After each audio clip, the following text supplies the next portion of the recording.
And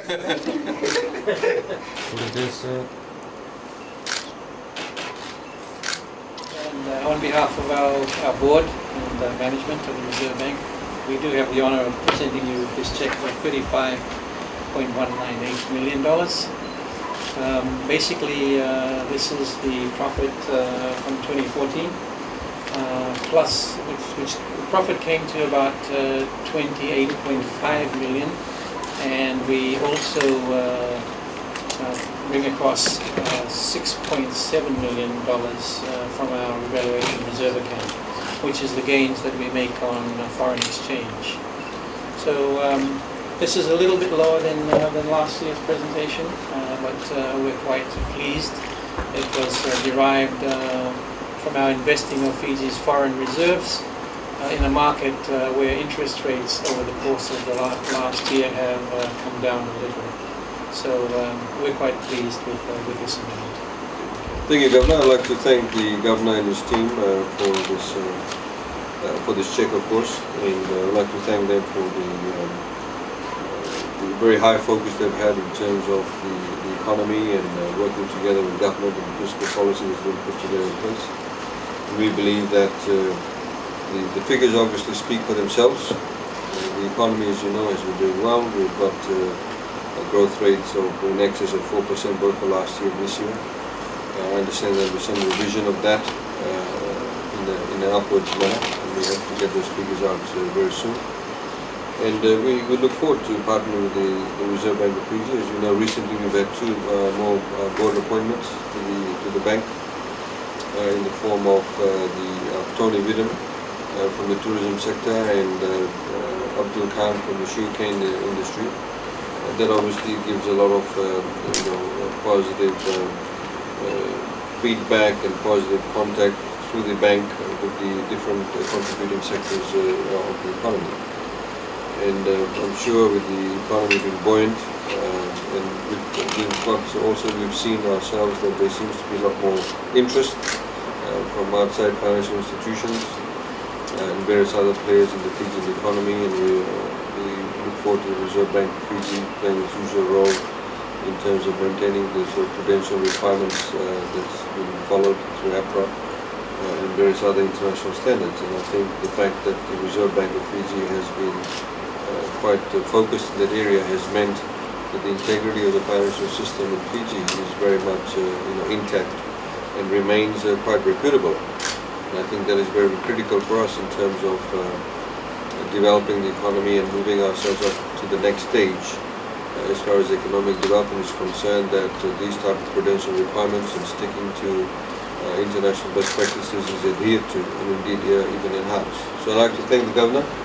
Thank you and your team, the Deputy Governors here and the PS for Finance and Board Member Patel who are here. I'd like to thank them for the input, and of course Red Sito is here too, and thank them for their hard work, and we look forward to another fruitful year. Naka. Thank you. Last year we had forecast around 4.2% growth. We're looking at, we're having a macro committee meeting next week, and we will be releasing the new figures through the Minister, and that looks a bit better than the 4.2%. For this year, we had forecast previously back in October around 4%. Again, we're looking at a better figure, which will be released next week, slightly upwards from 4%. So we would have, given this year, we would have 3 years in excess of 4% growth, which we feel is excellent at this time. So, Governor, what role has government's various policies played? And we have seen an upward trend over the past few years. So, a couple of comments in regards to that. A lot of this growth is in response to what has been happening in the investment sphere. You might have noted that investment has really been strong over the last 3 years. And investment over the past 2 years, in particular from our local business people. They have been investing in buildings, plant and machinery and the like. After elections, we're hopeful that a lot of investment will as well come from offshore. we are seeing some of that coming through now. So investment very important. Consumption activity has been very important as well, and incentives given by government towards both have contributed to this growth.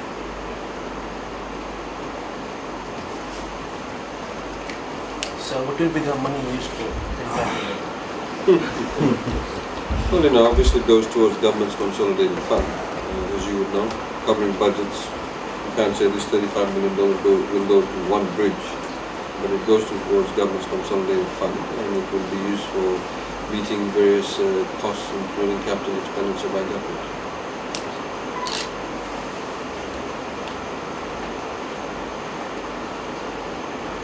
Any questions?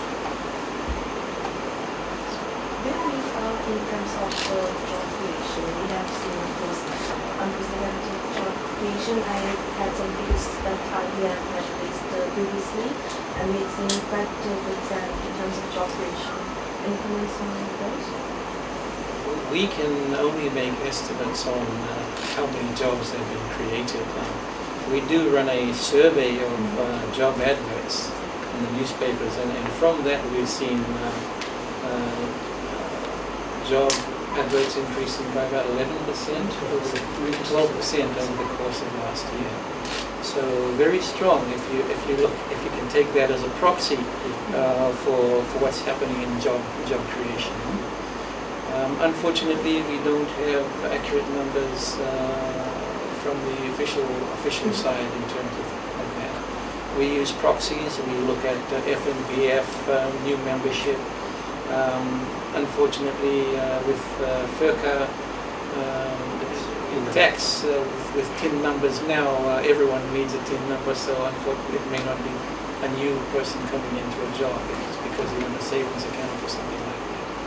Okay, so those are just proxies, but all the proxies that we look at appear to be showing a very marked increase in